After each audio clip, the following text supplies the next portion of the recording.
महाशिवरात्रि। लोग कहते हैं यह शिव जी की शादी की सालगिरह है, लेकिन सच कहूं यह आधी अधूरी बात है। ये रात सिर्फ जश्न की नहीं बल्कि उस खौफनाक अंधेरे की गवाह है जब पूरी दुनिया खत्म होने की कगार पर थी। एक ही रात में 3 ऐसी घटनाएं घटी जिन्होंने ब्रह्मांड का नक्शा बदल दिया। जरा सोचिए, एक तरफ शादी की शहनाइयां थीं, तो दूसरी तरफ मौत का जहर, और तीसरी तरफ एक ऐसी आग थी जो ब्रह्मा और विष्णु का घमंड चकनाचूर कर रही थी। अगर आप यह वीडियो 16 फरवरी से पहले देख रहे हैं तो सावधान हो जाइए, क्योंकि आज हम शिवलिंग के प्रकट होने की वो कहानी सुनेंगे जिसे सुनकर आपके रोंगटे खड़े हो जाएंगे। कहानी पर आते हैं। एक बार ब्रह्मा जी और विष्णु जी में युद्ध छिड़ गया। दोनों लड़ रहे थे कि मैं महान हूँ। नहीं, मैं तुमसे ज्यादा महान हूँ।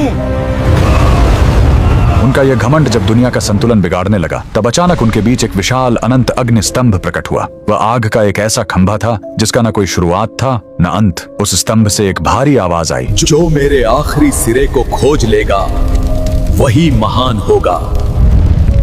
ब्रह्मा जी हंस बनकर ऊपर उड़े और विष्णु जी वराह बनकर नीचे गए। हजारों साल बीत गए, विष्णु जी को अंत नहीं मिला। उन्होंने अपनी हार मान ली, लेकिन ब्रह्मा जी ने वापस आकर झूठ बोला कि उन्हें अंत मिल गया है। उसी पल उस आग से काल भैरव प्रकट हुए और सजा के तौर पर उन्होंने ब्रह्मा जी का वो सिर काट दिया जिससे उन्होंने झूठ बोला था। उनका अहंकार टूट गया। चूंकि शिव जी आग के रूप में आए थे, वो बहुत गर्म थे। तब देवताओं ने उन्हें शांत करने के लिए उन पर जल और दूध चढ़ाया। यही वो पहला दिन था जब शिवलिंग पर रुद्राभिषेक की शुरुआत हुई। लेकिन कहानी यहीं खत्म नहीं होती। एक बार जब देवता श्रीहीन यानी कमजोर हो गए थे, तो अपनी शक्ति वापस पाने के लिए समुद्र मंथन हुआ। सबको उम्मीद थी अमृत की, लेकिन निकला क्या? हलाहल विष। पूरी दुनिया जलने लगी। तब फिर वही भोलेनाथ आगे आए। संसार को बचाने के लिए उन्होंने उस उबलते हुए जहर को पी लिया और अपने कंठ में रोक लिया। जहर की गर्मी से शिव जी का शरीर तपने लगा। उस जलन को शांत करने के लिए सभी देवताओं ने उन पर पूरी रात गंगा जल, दूध और बेलपत्र चढ़ाया। उन्हें नींद न आ जाए इसलिए पूरी रात देवताओं ने गीत गाए और जागरण किया।